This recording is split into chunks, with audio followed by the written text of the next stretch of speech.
Laidą remia Kia. Automobiliai su 7 metų garantija.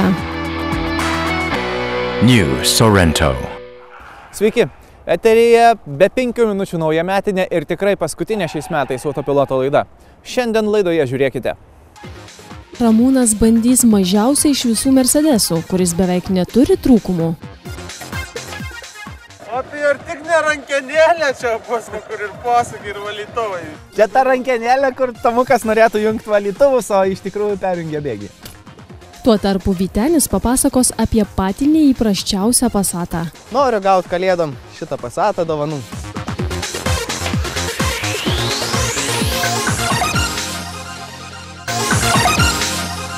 Dabar trumpa reklama, tačiau likite su mumis. Iškart po jos pasivažinėsim pačių mažiausių Mercedesų.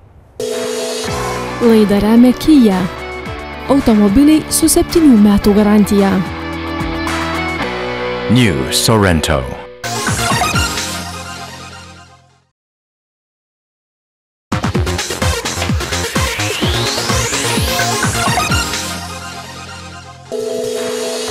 Laidą remia Kia.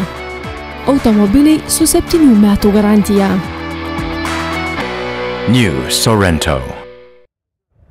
Prisimenat A-klasės Mercedesą? Anksčiau jis buvo labiau vienatūris negu hatchbackas ir tai buvo labiau babyčių mašina. Bet berods šį pavasarį Ženevos automobilių parodoje debiutavo kardinaliai pasikeitęs naujas A-klasės Mercedesas ir jis man paliko labai didelį įspūdį. Bet per žmonių minę aš prie jo tiesiog negalėjau prasibrauti. Labai nekantravau, kada galėsiu pavairuoti šį automobilį ir pagaliau turiu tokią galimybę. Žinot ką? Jis pilnai pateisino mano viltis.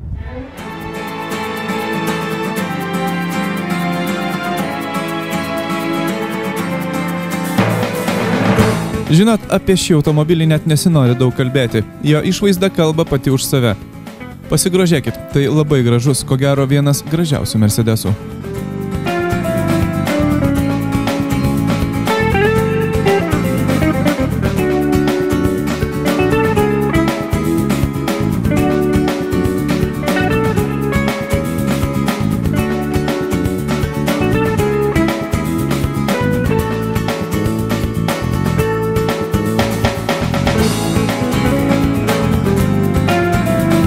Iš galo šis automobilis primena pagrindinį savo konkurentą pirmos klasės BMW arba netgi biudžetinį Volkswagen Polo, ypač iš galinių lempų. Nesimato? Tuoj pavalysiu. Va, žiūrėkit. Bet ne, čia vis dėlto Mercedesas. Iš tikrųjų, Polo primena tik lempos. Šio Mercedeso stotas visai kitoks, daug chromelingesnis, žemesnis ir sportiškesnis.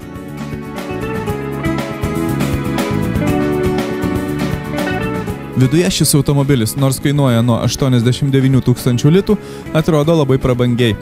Atvedus ką nors užrištomis akimis ir pasodinus į vidų, jį lengvai galite sumaišyti su kur kas prabangesniais Mercedes modeliais.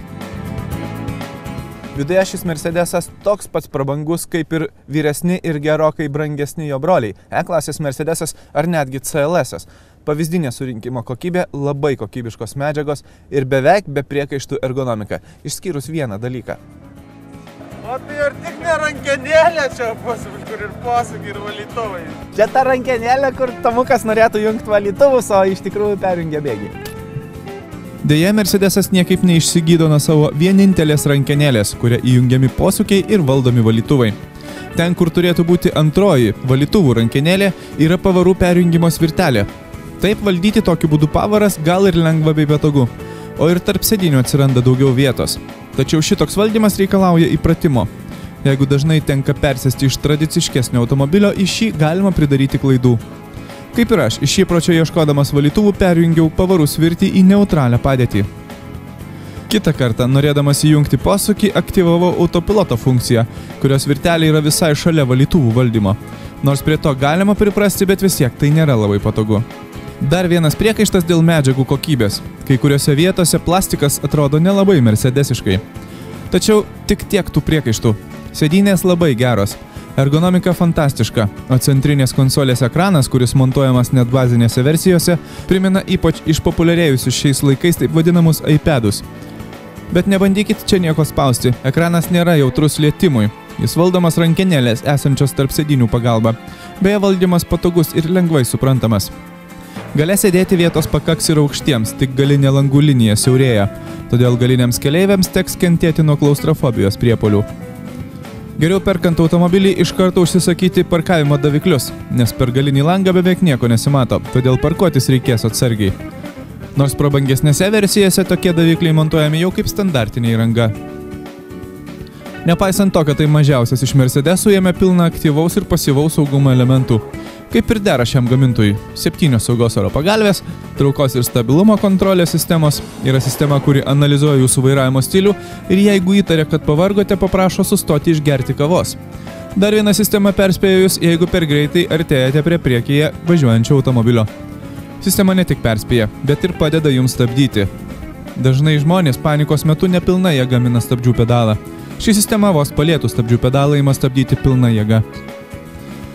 Yra ir dar gausybė saugos sistemų, kurias galima užsisakyti už papildomą kainą, tačiau tik jas išvardinti pritrūktų visos laidos laiko. Automobilis sėdint vairuotojo vietoje atrodo labai sportiškas. Jis tiesiog skatina sportišką važiavimą. Sėdite žemai, sėdynės puikiai apglėbia kūną, vairas patogus ir sportiškas. A-klasės Mercedesas ir posūkius įveikia labai gerai. Jis posūkiuose elgiasi saugiai, bet turi ir azartiškų ugnelių. Per greitai įlėkus į posūkį pirmiausia slysti ima priekiniai ratai. Tačiau jeigu kiek palauksite ar paprovokuosite, ims slysti galas ir tada prasidės tikras džiaugsmas. Tiesa, karti piliulė čia irgi yra. Negalima pilnai išjungti stabilumo kontrolės sistemos. Vos pradedate koreguoti slydimą vairu, jie iš karto įsikiša ir pradeda koreguoti slydimą. Stabdo pasirinktus ratus. Užtat posūkiuose kėbulas beveik nesvyruoja. Variklių didžiulė gausybė. Nuo silpnų ir ekonomiškų 109 arklio galių dizeliukų iki sportiško 211 arklio galių benzininio. Pavasarį debiutuos ir sportinė AMG versija, kuri turėtų išvystyti gerokai per 300 arklio galių. Tuo tarpu mes bandėm vidutinį variantą dizelinį siekiantį 136 arklio galias. Jo galios daugiau negu pakanka. Tuo pat metu tai ir gan ekonomiškas automobilis. Bandymo metu jis naudojo vos 7,5 litro dizelino, nors važiavom tikrai neekonomiškų režimų ir dar žiemiškais keliais. Sportiškam važiavimui šiek tiek priešinosi pavarų dėžė. Ji ne tokia greita kaip Audi ar BMW, bet važiuojant ramiai viską atlieka laiku ir kokybiškai.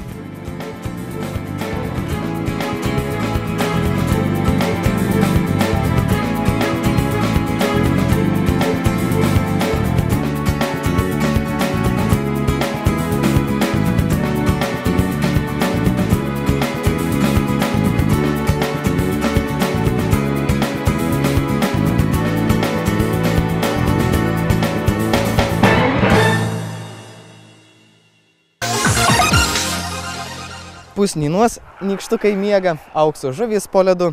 Noriu gauti kalėdom šitą Passatą dovanų. Nenoriu iš tikro, nenoriu.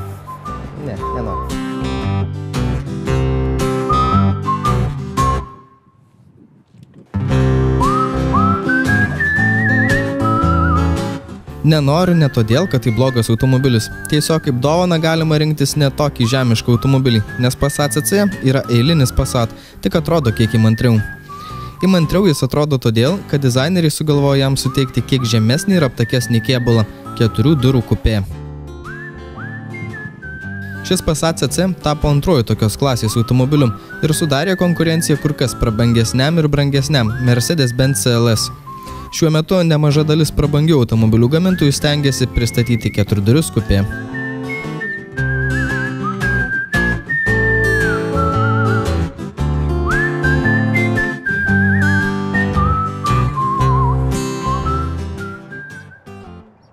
Kadaise bandžiau paneigti mitą, kad dizeliniai varikliai tinka tik tai traktoriams. Man tai pavyko su paprastu Volkswagen Passat. Šį kartą bandysiu įrodyti, kad dizeliniai varikliai tinka ir prabangiems automobiliams. Po šio Passat CC variklio dangčiu sumontuotas 2 litrų turbo dizelinis variklis, kuris turi 170 arklio galių. Puikus pasirinkimas norintiems važiuoti prabangiai, tačiau pigiai.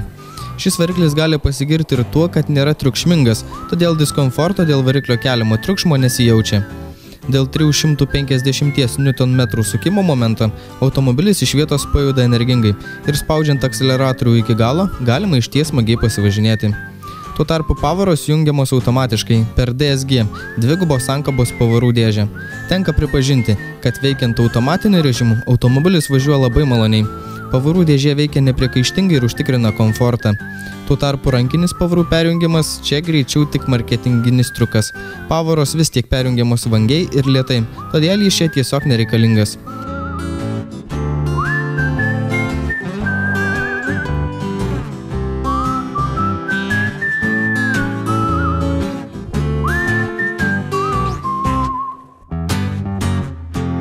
Gamintojas siūlo ir kitą dizelinį variklį. Tai tas pats 2 litrų turbo dizelis, tačiau netoks galingas, pasiekė viso labo 140 arklio galių. Volkswagen į šį automobilį montavo ir benzininius variklius, kurių pasirinkimas prasideda nuo 1,8 litro su turbina ir baigėsi 3,6 litro agregatu. Šių variklių galia siekia nuo 160 iki 295 arklio galių. Beje, galingiausias variklis buvo siūlomas tik su visų varančių ratų pavara.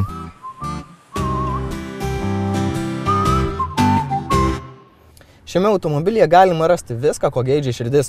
Tai ir didelis ranka liečiamas ekranas, 2 zonų klimato kontrolė, labai patogus sportiškas vairas. Deja, nori to ar nenori, šis automobilis kupinas paprasto Passato genų.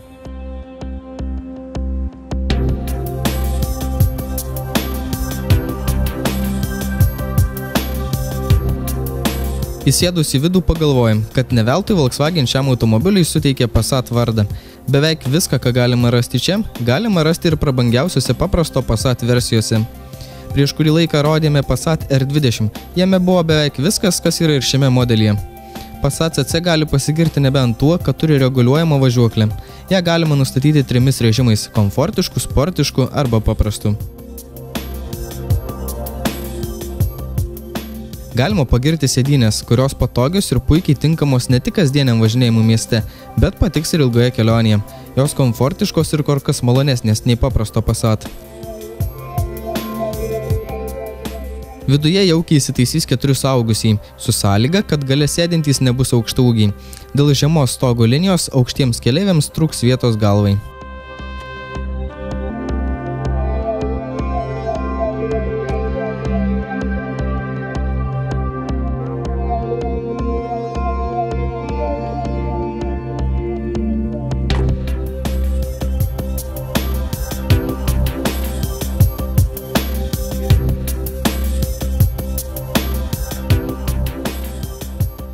Deja, tačiau šis Passat CC nėra idealus automobilis. Jo priežiūra dėl gausesnės komplektacijos gali kainuoti kur kas brangiau nei eilinio Passat. Dažniausiai pasitaikančių gedimų sąrašas taip pat ilgesnis nei paprastesnio brolio. Passat CC turi reguliuojamą važiuoklę, dėl kurios kenčia ir greitai dėvisi guminės stabilizatoriaus įvorės, ypač jeigu dažnai važinėjama sport režimu. Taip pat būtina atkreipti dėmesį ir į dizelinių variklių kuro įpurškimo sistemą. Tačiau bene labiausiai šiame Passat CC nuvilia korozijos židiniai. Vos keletos metų automobilis turi keletą pūslių, po kuriomis slepiasi rūdys. Nereikėtų aklai pasitikėti ir automobiliais su DSG automatinėmis pavarų dėžėmis. Tuo tarpu ar kokiu nors gedimų turi mano mėginamas Passat CC. Kaip visada, man padės išsiaiškinti draugai iš serviso R2L.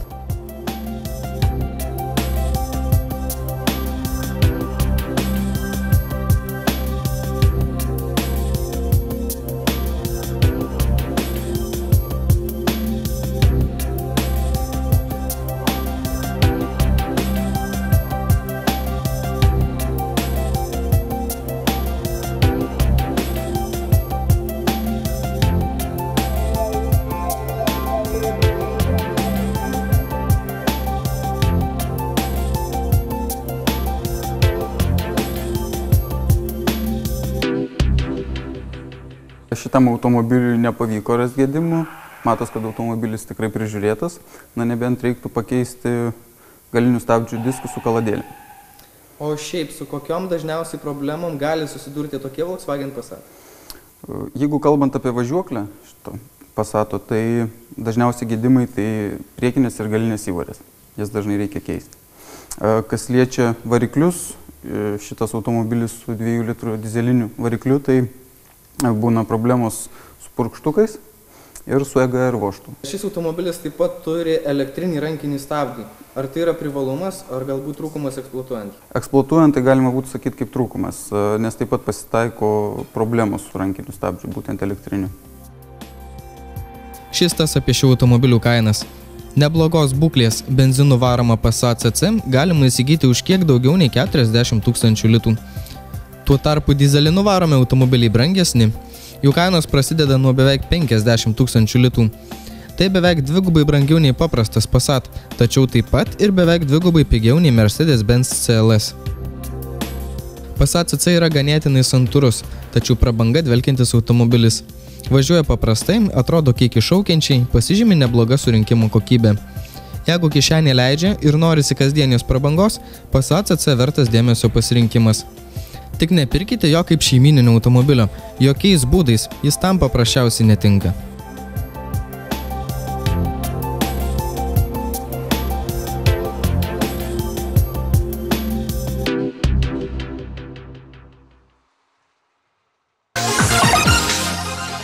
Dacia Logan Lietuvoje debiutavo berods prieš 8 metus ir tada tai buvo pigiausias Lietuvos rinkoje naujas automobilis, bet taip jis ir atrodė pigiai. Šių metų rudenį Paryžiaus automobilių parodoje debiutavo antros kartos Logan Sandero šeima ir tai jau kur kas solidesnis ir gražiau atrodantis automobilis. Ar jis taip elgėsi ir kelyje, išbandyti turėjau progos Malagoje, Ispanijoje.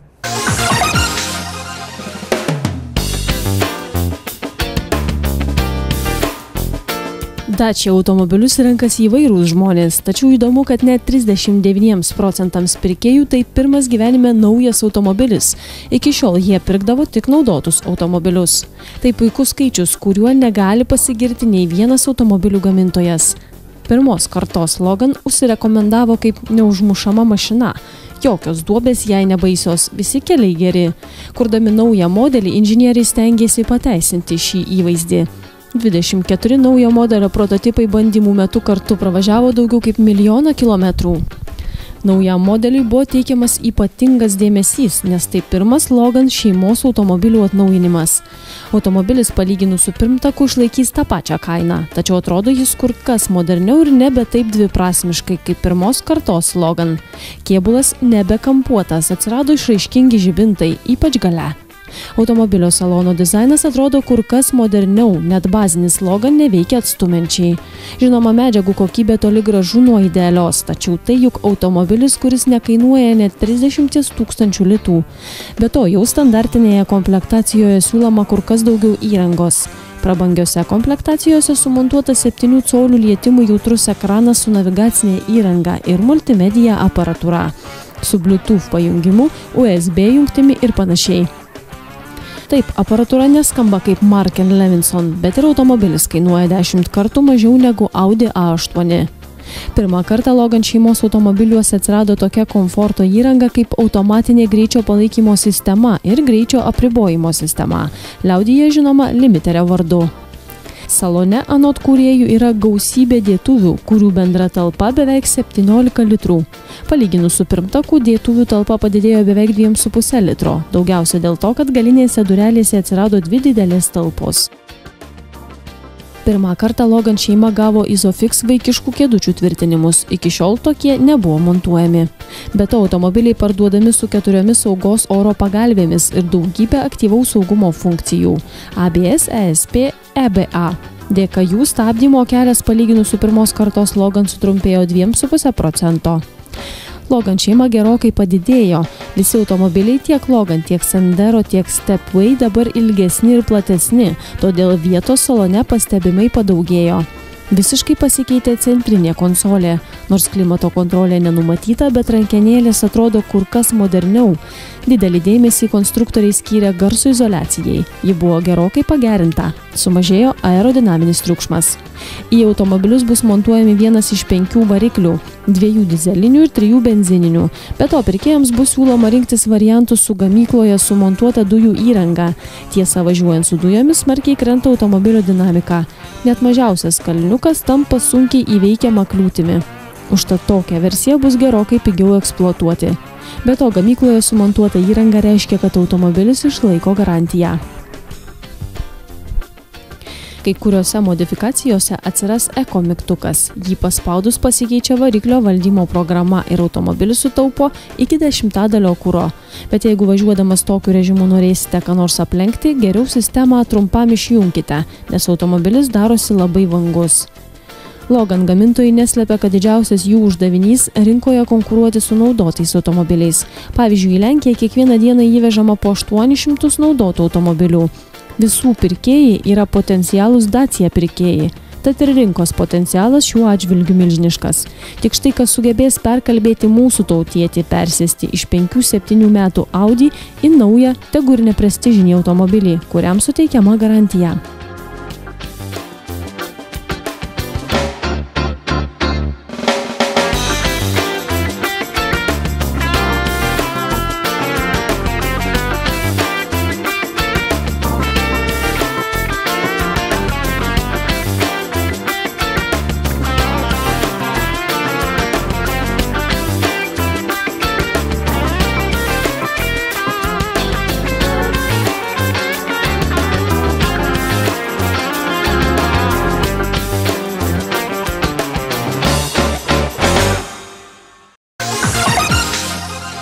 Na kągi, šiandien tiek. Likite su Baltijos televizija. Mes pasimatysim, kaip visada, kitais metais, lygiai po savaitės, tuo pačiu metu. Iki.